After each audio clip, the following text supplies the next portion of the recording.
आम एक फार्मर की बात करूं, आज वो कहीं ना कहीं अपने आप को इनसिक्योर फील कर रहा है। वो बोल रहा है कि अगर एक बिल पास होने के बाद अगर बड़े बड़े कॉर्पोरेट हाउसेज आगे तो हमारा स्टेक्स का रहेगा। पंजाब के हमारे पूरे किसान इस प्रोटेस्ट में एकजुट होकर खड़े होंगे और आप देखिए कितनी खूबसूरती से वो अपनी एकजुट और एक स्तर पे अपनी बात कर रहे हैं। केंद्र सरकार को इमीडिएटली इस पर अपनी सीरियसनेस दिखाकर इस पूरे इश्यू को रिजॉल्व करना चाहिए। आने वाला टाइम एक बड़ा सुनहरा जम्मू कश्मीर का टाइम होगा।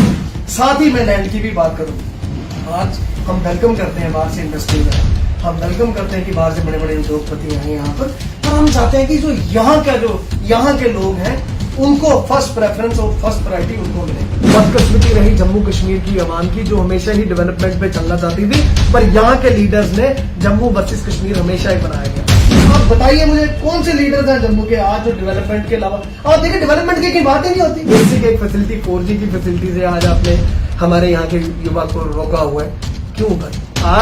आज जमाना 5G 6G किस तरफ जा रहा है और हम still here deprived from the basic facility of 4G। आज मुझे लगता है कि आज जो आम जनता है वो जाग चुकी है, यहाँ का युवा जाग चुका है।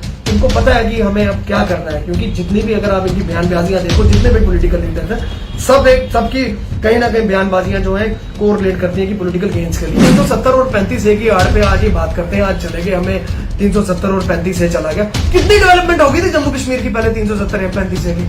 छोड़ो ना 370 और 35 की पॉलिटिक्स छोड़ो, आज उस स्तर से आगे निकलो और जम्मू कश्मीर की डेवलपमेंट की बात करो, जो आम यहाँ का युवा चाहता है, जो आम यहाँ का नागरिक चाहता है, पर जमीनी स्तर पे वो नहीं दिख रहा कहीं पर। नमस्कार, NH1 न्यूज में आपका स्वागत है। मैं हूं रंजीत ठाकुर।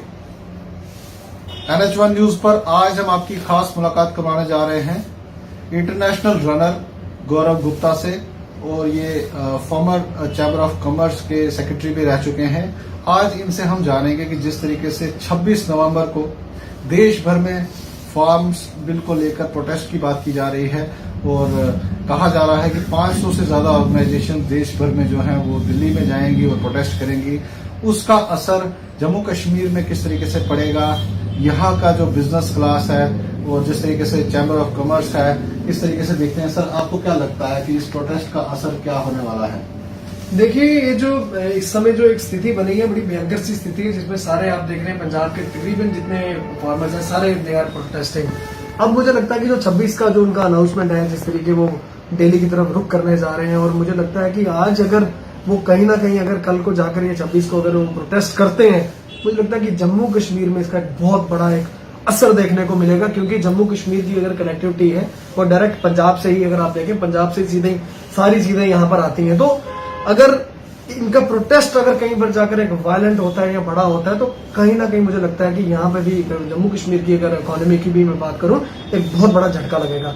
और मैं अपील करना चाहता हूं आज केंद्र सरकार को कि इनके जो भी मसाल हैं, जो भी इनके मसले हैं, उनको सुना जाए और कोई एक एम्लिकेबली एक वे आउट निकालकर, जो इतने देर से इन्होंने प्रोटेस्ट पूरे पंजाब में करके रखा है, जिसके कारण ऑलरेडी आप देखें कि ट्रांसपोर्ट का भी अगर आप पूरा देखें डिस्टर्बेंस है, कहीं ना कहीं मुझे लगता है केंद्रीय सरकार को इसको एक गंभीर रूप से देखना चाहिए। और जिसके कारण मुझे लगता है कि जो 26 को इनका प्रोटेस्ट है, उससे पहले ही इस पूरे इश्यू को उनके साथ बात करके कुछ ना कुछ उसमें प्रावधान करने के बाद इस पूरे इश्यू को रिजॉल्व कर देना चाहिए।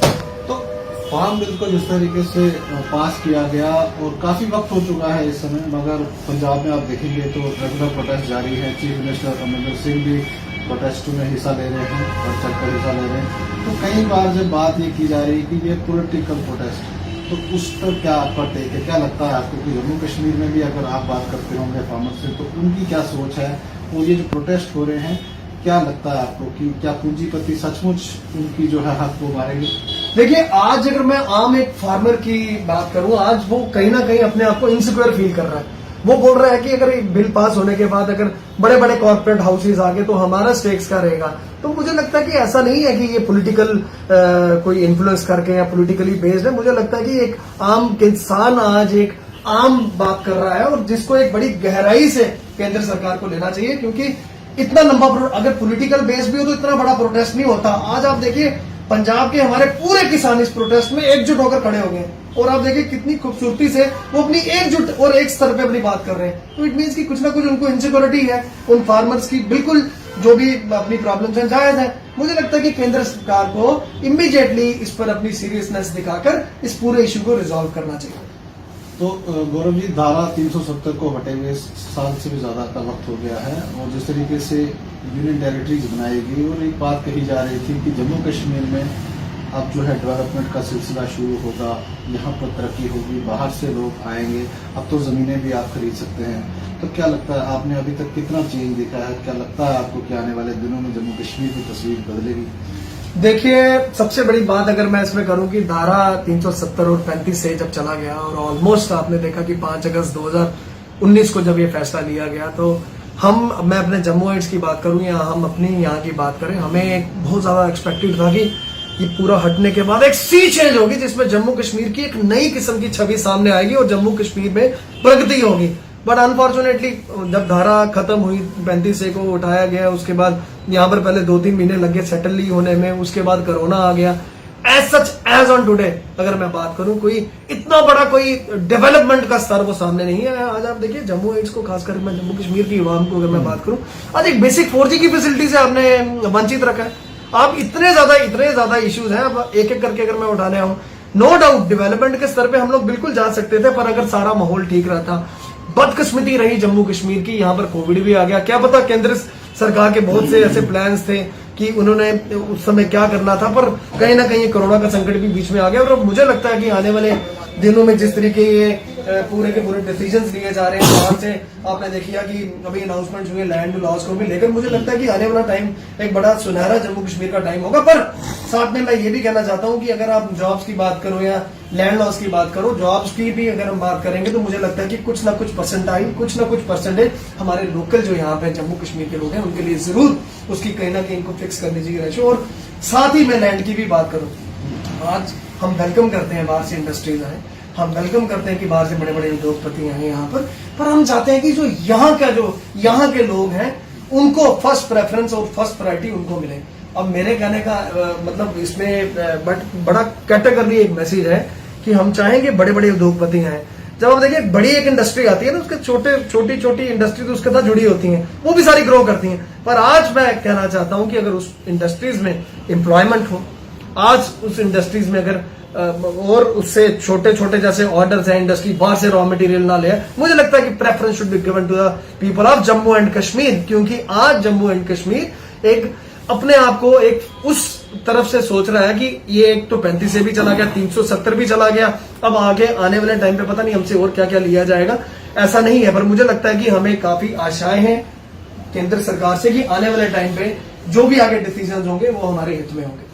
तो चैम्बर ऑफ कॉमर्स के साथ आप काफी लंबे समय से जुड़े हैं, आप खुद भी बिजनेसमैन हैं। आप मुझे बताइए कि जिस तरीके से हमेशा एक कंसर्न जताया जाता है जो भी यहाँ के इंडस्ट्रियलिस्ट है कि उनका माल जो है वो बिकता नहीं है, अगर बिकता भी है तो यहाँ पर वो पंजाब नहीं बेच सकते, हरियाणा नहीं बेच सकते या दूसरी स्टेट में नहीं बेच सकते, वो एक दिक्कत उनकी है। और दूसरा जिस तरीके से टोल प्लाजाज का सिलसिला जारी है उससे उनकी दिक्कत और बढ़ गई है। क्या आपको लगता है कि इंडस्ट्रीज को किस तरीके से बूस्ट मिलना चाहिए? क्या आपको कोई लगता है कि यहाँ स्पेशल पैकेज से ही ये मसला हल होगा या इसके लिए कुछ अलग प्लान लाना पड़ेगा? देखिए, मुझे लगता है कि कभी भी अगर आप किसी भी सेक्टर की अगर आप बात करो ना, अगर आप एनहांसमेंट की बात करो, मुझे लगता है कि उसके लिए प्रॉपरली एक रोड मैप होना चाहिए, एक उसका एक पूरा एक प्लान सामने होना चाहिए कि जिस स्तर पे हम लोग चलें और किस तरीके हम अपनी इंडस्ट्री को या अपने यहाँ के जो बिजनेसमैन है उनको हम बूस्टअप कर पाए। नो डाउट इन इट, ये पूरा साल हमने पूरा कोविड में निकाला और हर एक आदमी इसमें जकड़ा गया कहीं ना कहीं। आज हमें बहुत आशाएं हैं केंद्र सरकार से और हमें बहुत उम्मीदें हैं कि आने वाले टाइम में कुछ ऐसे प्रावधान लिए जाएंगे, हमें स्पेशल इंसेंटिव आएंगे। क्योंकि बिकॉज जम्मू एंड कश्मीर अगर आप देखिए, अगर टोपोग्राफी में देखिए, हम एक डेड एंड पे हम ऊपर है। तो मुझे लगता है कि गवर्नमेंट को आज समझना चाहिए और इमीडिएटली, जैसे अभी पीछे आपने देखा कि पीछे एक इंडस्ट्रियल पूरा 24,000 कनाल का अगर मैं बात करूं, पूरा एक उद्योग के लिए, पूरी एक इंडस्ट्रीज के लिए पूरी यहाँ पर इंडस्ट्रियल एक बड़ा एक स्टेट बनने जा रहा है। मुझे लगता है कि ये सारी डेवलपमेंट्स अगर आप इनको एक ब्रॉडर सेंस में देखो, मुझे लगता है कि कहीं ना कहीं हमारा आने वाला समय जो होगा सुनहरा होगा। और मैं वेलकम करता हूं इसमें जो केंद्र सरकार का डिसीजन था, जो पीछे जो इतने कनाल की जो जगह दी है इंडस्ट्रियल सेक्टर के लिए। तो सर, इसके साथ ही जुड़ा हुआ ये क्वेश्चन है कि जिस तरीके से जम्मू और कश्मीर, जब यहाँ के पॉलिटिकल लीडर्स जम्मू और कश्मीर के लिए लड़ते हैं, अलग अलग स्टेटमेंट्स आती है, तब क्या क्या आपको दुख होता है कि इस तरीके की स्टेटमेंट, जबकि ये एक ही स्टेट है? दूसरा, जब यहाँ पर लैंड लॉस की बात की गई, जब यहाँ पर नए लैंड लॉस आए तो कहा जा रहा था कि नुकसान सिर्फ जम्मू को होगा, जो भी बाहर के लोग आएंगे जम्मू में बसेंगे, कश्मीर में कोई नहीं जाएगा।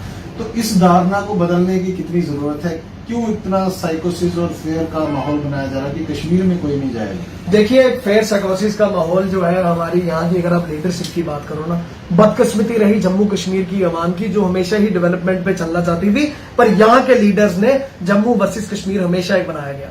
जम्मू वर्सेस कश्मीर एक लड़ाई लड़ाने की एक जंग जारी रखी, जिसमें वो अपने पॉलिटिकल गेन्स के लिए वो कोई ना कोई स्टेटमेंट देते थे। ऐसी स्टेटमेंट से मुझे लगता है कि हमारे जितने तमाम लीडर्स हैं, पॉलिटिकल लीडर्स हैं, उनको इस पूरी स्टेटमेंट से अपने आप को पीछे रखना चाहिए और सिर्फ आज एक ही बात करनी चाहिए, जम्मू कश्मीर की आवाम सिर्फ डेवलपमेंट चाहती है, नथिंग एल्स।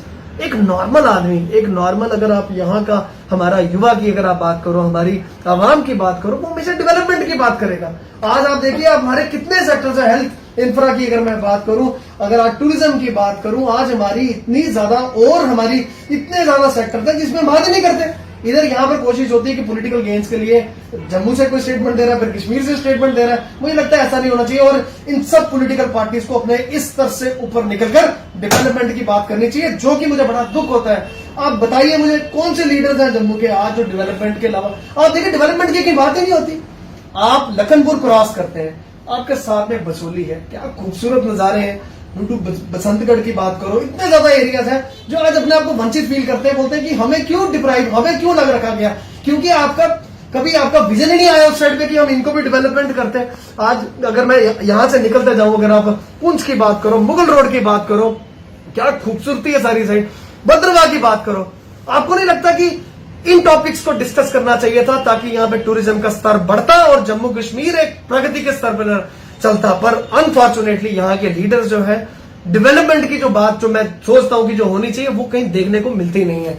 अब आप देखिए, मैंने अभी पहले ही बताया है, बेसिक एक फैसिलिटी 4G की फैसिलिटी से आज आपने हमारे यहाँ के युवा को रोका हुआ है, क्यों? पर आज जमाना 5G 6G किस तरफ जा रहा है और हम we are still here deprived from the basic facility of 4G।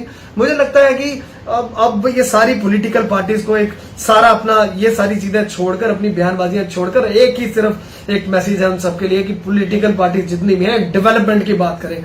Jammu Kashmir का आवाम, जम्मू कश्मीर का युवा, आज एम्प्लॉयमेंट की बात करो आप, किस तरीके हम यहाँ पर एम्प्लॉयमेंट का स्तर बढ़ाएंगे, किस तरीके अपने यहाँ पे जो बेरोजगार लोग हैं उनको एडजस्ट करेंगे, पर इन इश्यूज पे कोई बोलता ही नहीं है।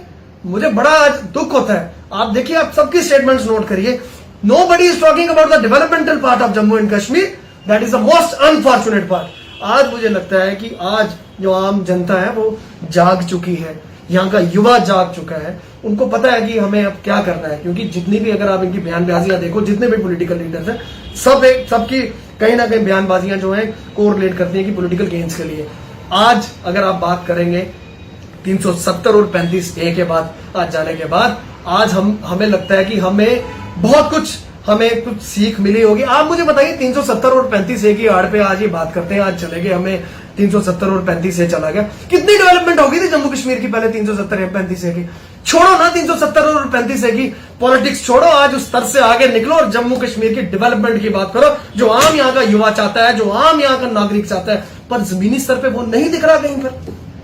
तो लास्ट मेरा क्वेश्चन रहेगा, आप इंटरनेशनल मैराथन रनर भी हैं और कोविड का नई वेव जिस तरीके से शुरू हुई है, उससे जम्मू में आपने देखा होगा, जम्मू और कश्मीर में किस तरीके का असर हो रहा है और देश भर में भी उसका असर हो रहा है। तो क्या आपका मैसेज रहेगा कि युवा, जो बुजुर्ग हैं, बच्चे हैं, क्या प्रिकॉशंस लेने चाहिए? वो तो गाइडलाइंस पहले से बनी है, मगर अभी जो इस तरीके का सीजन आया है और नई वेव एक कोविड की आई है, उस पर किस तरीके का बचाव करना चाहिए? देखिए, एक चीज तो बहुत क्लियर है, आने वाले जो 15-20 दिन है, एक्सपेक्टेड है कि उसमें जो है इंक्रीज होंगे नंबर ऑफ कोरोना के, मतलब जितने कोरोना के केसेस बढ़ेंगे।